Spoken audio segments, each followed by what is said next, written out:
നമ്മുടെ ഈ 100ാം വാർഷിക സമ്മേളനത്തിൽ മുഖ്യാതിഥിയായി നമ്മെ അഭിസംബോധന ചെയ്യുന്നതിന് വേണ്ടി ബഹുമാനനായ പ്രതിപക്ഷ നേതാവ് ശ്രീമാൻ വി.ഡി.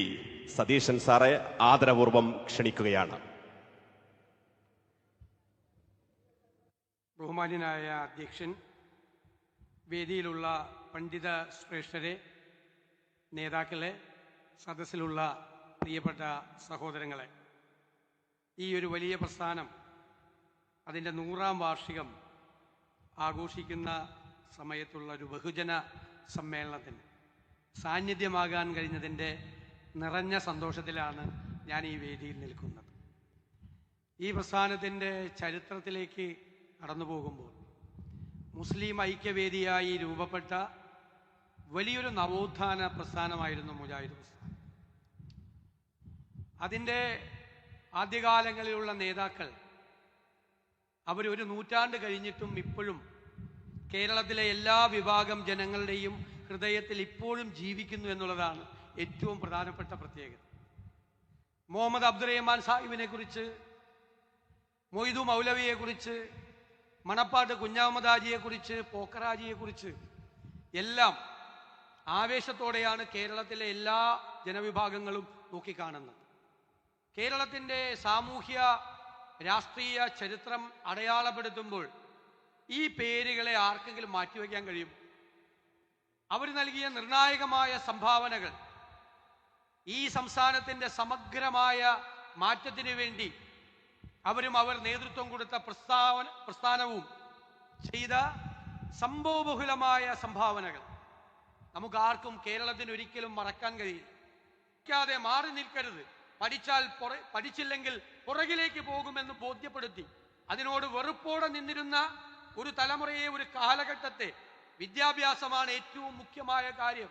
സാമൂഹ്യമായ മതപരമായ പിന്നോക്കാവസ്ഥയിൽ നിന്നും നമ്മുടെ നാടിനെയും സമുദായത്തെയും മുന്നിലേക്ക് കൊണ്ടുവരാൻ വിദ്യാഭ്യാസമാണ് ഏറ്റവും വലിയ ഒരു ഇൻസ്ട്രുമെന്റ് ആകേണ്ടത് എന്ന് കേരളത്തെ ഇസ്ലാമിക പ്രസ്ഥാനങ്ങളെയും പഠിപ്പിച്ചത് മുജാഹിദ് പ്രസ്ഥാനമാണ്. ഇന്നിപ്പോൾ നമുക്കറിയാം, ഈ രാജ്യത്തെ ഏത് വലിയ സർവകലാശാലകളിൽ ചെന്നാലും, ഡൽഹിയിലും മുംബൈയിലും കൽക്കട്ടയിലും പോണ്ടിച്ചേരിയിലും ബാംഗ്ലൂരും എവിടെ ചെന്നാലും മലബാറിലെ മുസ്ലിം സമുദായത്തിലെ ആൺകുട്ടികൾ മാത്രമല്ല പെൺകുട്ടികൾ വരെ വിദ്യാഭ്യാസ രംഗത്ത് മുന്നിൽ നിൽക്കുന്ന ഈ രാജ്യത്തെ അഭിമാനകരമായ കോഴ്സുകൾ പഠിക്കുന്ന തലത്തിലേക്ക് ഇന്ന് അവർ ഉയർന്നു. അതിൻ്റെ പിന്നിൽ ഈ പ്രസ്ഥാനം വഹിച്ച പങ്ക് ചില്ലറയല്ല. എല്ലാ ഭാഗത്തും ഒരു തീപ്പൊരി ചിതറി വീഴാൻ കാത്തിരിക്കുകയാണ്, വർഗീയതയ്ക്ക് തീ പിടിപ്പിക്കാൻ. അവിടെ മതസൗഹാർദ്ദത്തിന്റെ, മതേതരത്വത്തിന്റെ വക്താക്കളായി ഈ പ്രസ്ഥാനം നിൽക്കുന്നു എന്നുള്ളത് ഈ സംസ്ഥാനത്തിന് തന്നെ അഭിമാനകരമാണ് എന്ന് പരാമർശിക്കാൻ ഞാൻ ആഗ്രഹിക്കുന്നു. ഇവിടെ മുഖ്യധാര രാഷ്ട്രീയ പ്രസ്ഥാനങ്ങൾ മതേതരത്വത്തിന് വിരുദ്ധമായി നിലപാടെടുക്കുന്നവരെ പ്രോത്സാഹിപ്പിക്കരുത് എന്നാണ് എൻ്റെ വിനയപൂർവമായ അഭ്യർത്ഥന. ഞാൻ ഒരു കാര്യം നിങ്ങൾക്ക് ഉറപ്പു പറയുന്നു, കേവലം തെരഞ്ഞെടുപ്പ് ജയിക്കാൻ വേണ്ടി, വോട്ട് കിട്ടാൻ വേണ്ടി മതേതര മൂല്യങ്ങളിൽ ഒരു കാരണവശാലും വെള്ളം ചേർക്കില്ല എന്ന് ഞാൻ ഉറപ്പു പറയുന്നു. ഒരു കാരണവശാലും ചേർക്കില്ല. ജയിക്കാൻ വേണ്ടിയും വോട്ട് കിട്ടാൻ വേണ്ടിയും മതേതര നിലപാടിൽ വെള്ളം ചേർക്കില്ല. വിട്ടുവീഴ്ചയില്ലാത്ത പോരാട്ടം മതേതരത്വം നിലനിർത്തുന്നതിന് വേണ്ടി ഈ നാട്ടിൽ നടത്തും. അതിനേക്കാൾ വലിയ വാക്ക് ഈ 100ാം വാർഷികം ആഘോഷിക്കുമ്പോൾ ഈ പ്രസ്ഥാനത്തിന്റെ വേദിയിൽ വെച്ച് ഇതിനേക്കാൾ വലിയ വാക്ക് എന്താണ് ഞാൻ നിങ്ങൾക്ക് തരേണ്ടത്? ഈ 100ാം സമ്മേളനത്തിന്, വാർഷികത്തിന് എല്ലാവിധ ആശംസകളും നന്മകളും നേർന്നുകൊണ്ട് ഞാൻ എൻ്റെ വാക്കുകൾ ചുരുക്കും. നമ്മെ അഭിസംബോധന ചെയ്യാൻ പ്രതിപക്ഷ ഉപനേതാവ് പി.കെ. കുഞ്ഞാലിക്കുട്ടി സാഹിബിനെ ഹൃദ്യമായി ക്ഷണിക്കുകയാണ്. എല്ലാവർക്കും എൻ്റെ അഭിവാദ്യങ്ങൾ. സർവശക്തനായ അല്ലാഹുവിൻ്റെ അനുഗ്രഹം നമ്മളെല്ലാവരും ഉണ്ടാവട്ടെ എന്ന് ഈ സന്ദർഭത്തിൽ പ്രാർത്ഥിക്കുകയാണ്. ഇവിടെ ബഹുമാനപ്പെട്ട അബ്ദുൽ മദനി സാഹിബും അതുപോലെ തന്നെ മുമ്പ് പ്രസംഗിച്ച മഹൽ വ്യക്തികളും ബഹുമാനായ പ്രതിപക്ഷ നേതാവ് ശ്രീ വി.ഡി. സതീശനും ഒക്കെ പറഞ്ഞതുപോലെ തന്നെ ഈ നാട്ടിൽ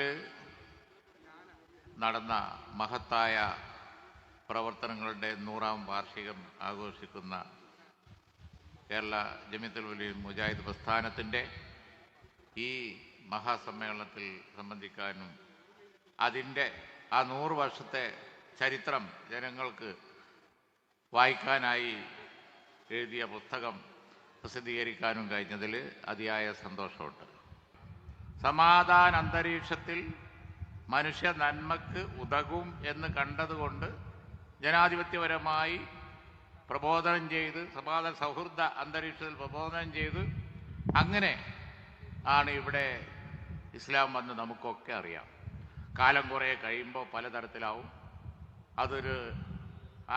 അതിൻ്റെ യഥാർത്ഥ വശങ്ങൾ പറഞ്ഞു കൊടുക്കാൻ ആവശ്യമാണ് എന്ന് തോന്നിയ ഒരു ഘട്ടത്തിലാണ് 100 വർഷം മുമ്പ് വേറെ ഒരു കൂട്ടായ്മ മുജാഹിദ് പ്രസ്ഥാനം ഇവിടെ ഉണ്ടാവുകയും ഇന്ന് കാണുന്ന നമ്മുടെ വൈജ്ഞാനികമായ പുരോഗതിക്ക് വലിയ നിലയിൽ മുതൽക്കൂട്ടായ 100 വർഷത്തെ പ്രവർത്തനങ്ങൾ നടത്തുകയും ചെയ്തത്. വിജ്ഞാനം എന്ന് നമുക്ക് പറയാം ഭൗതികമാണ്, ഭാഷാപരമാണ്, മതപരമാണ്. അതുപോലെ തന്നെ പലതരം വിജ്ഞാനങ്ങൾ വൈജ്ഞാനിക വശങ്ങൾ ഉണ്ട്. അതൊക്കെ പകർന്നു കൊടുത്തുകൊണ്ട് കോളേജും സ്കൂളും ബാക്കിയുള്ളതൊക്കെ സ്ഥാപിച്ച് ഏകദൈവത്വത്തിൽ ഊന്നിക്കൊണ്ട് ശരിയായ നന്മ പ്രചരിപ്പിക്കാൻ വേണ്ടി മുജാഹിദ് പ്രസ്ഥാനം വളരെ കഷ്ടപ്പെട്ട് നടത്തിയ പ്രവർത്തനങ്ങളുടെ ചരിത്രമാണ് 100 വർഷത്തെ ചരിത്രം. എല്ലാ അഭിവാദ്യങ്ങളും നേരുകയും അള്ളാഹു അനുഗ്രഹിക്കട്ടെ എന്ന പ്രാർത്ഥന നടത്തുകയും ചെയ്തുകൊണ്ട് ഞാൻ എൻ്റെ വാക്കുകൾ ഉപസംഹരിക്കുന്നു. അസ്സലാമു അലൈക്കും.